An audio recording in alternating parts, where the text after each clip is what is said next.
आई, या पुस्तकात ना खूप आर्थिक योजनांबद्दल लिहिलं आहे. मला समजावशील का की या योजना म्हणजे काय आणि हे लोकांना मदत कसं करतं? अरे वा, खूपच छान प्रश्न आहे मीरा. आर्थिक योजना या सरकारने नागरिकांना बचत, गुंतवणूक आणि पैसे चांगल्या प्रकारे व्यवस्थापित करण्यासाठी सुरू केलेल्या योजना आहेत. मी तुला ना ह्या कशा कार्य करतात हे समजावून सांगते. आता आर्थिक योजना म्हणजे काय? तर आर्थिक योजनेची परिभाषा, आर्थिक योजना या सरकार किंवा वित्तीय संस्थांद्वारे सुरू केलेले उपक्रम आहेत. त्यांचा उद्देश बचत, गुंतवणूक आणि आर्थिक प्रगतीला प्रोत्साहन देणं आहे.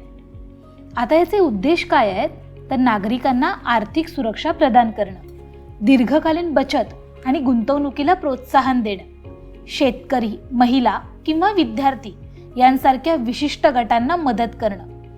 उदाहरण द्यायचं झालं तर बचत योजना, विमा योजना, निवृत्ती वेतन योजना आणि शिक्षण निधी.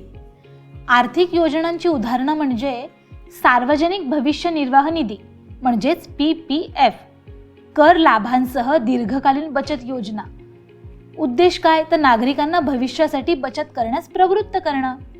प्रधानमंत्री जनधन योजना म्हणजे PMJDY, सर्व नागरिकांना बँकिंग सेवा प्रदान करण्यासाठी आर्थिक समावेश कार्यक्रम. उद्देश काय? तर बचत प्रोत्साहित करणे आणि कर्ज उपलब्ध करणं.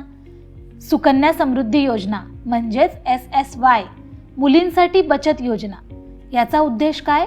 तर मुलींच्या शिक्षणासाठी आणि विवाहासाठी आर्थिक सुरक्षा प्रदान करणं. अटल निवृत्ती वेतन योजना म्हणजेच APY, असंघटित क्षेत्रातील कामगारांसाठी निवृत्ती वेतन योजना. याचा उद्देश काय आहे? तर निवृत्तीनंतर नियमित उत्पन्न प्रदान करणं. राष्ट्रीय बचत योजना म्हणजेच NSC, निश्चित उत्पन्न गुंतवणूक योजना. याचा उद्देश काय? तर नागरिकांमध्ये लहान बचतीला प्रोत्साहन देणं. किसान क्रेडिट कार्ड म्हणजेच KCC, शेतकऱ्यांसाठी कर्ज योजना. याचा उद्देश म्हणजे शेतीसाठी परवडणारे कर्ज सहज उपलब्ध करून देणं. आर्थिक योजनांचे फायदे काय आहेत? तर आर्थिक सुरक्षितता, वृद्धावस्था किंवा वैद्यकीय आपत्कालीन परिस्थिती यांसारख्या अनिश्चित परिस्थितीला संरक्षण प्रदान करते. बचतीला प्रोत्साहन म्हणजे शिस्तबद्ध बचत या सवयीला विकसित करते. कर लाभ, अनेक योजना कर कपात किंवा सवलती देतात.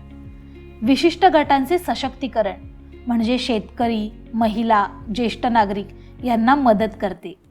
आर्थिक योजनांमध्ये सामील होण्याचे टप्पे कुठले आहेत? तर संशोधन करायचं, तुमच्या गरजेनुसार योजनांविषयी माहिती मिळवायची. बहुतेक योजना हे बँक किंवा सरकारी वेबसाईटवर उपलब्ध असतातच. कागदपत्र सादर करायची, ओळखपत्र, पत्त्यांचा पुरावा आणि आवश्यक इतर कागदपत्र द्यायची. योगदान सुरू करायचं म्हणजे योजना सक्रिय ठेवण्यासाठी नियमित पैसे जमा करायचे.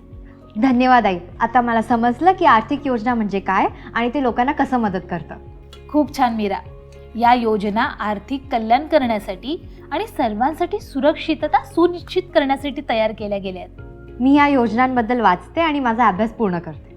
बरं, काही अडलंच तर मला विचार.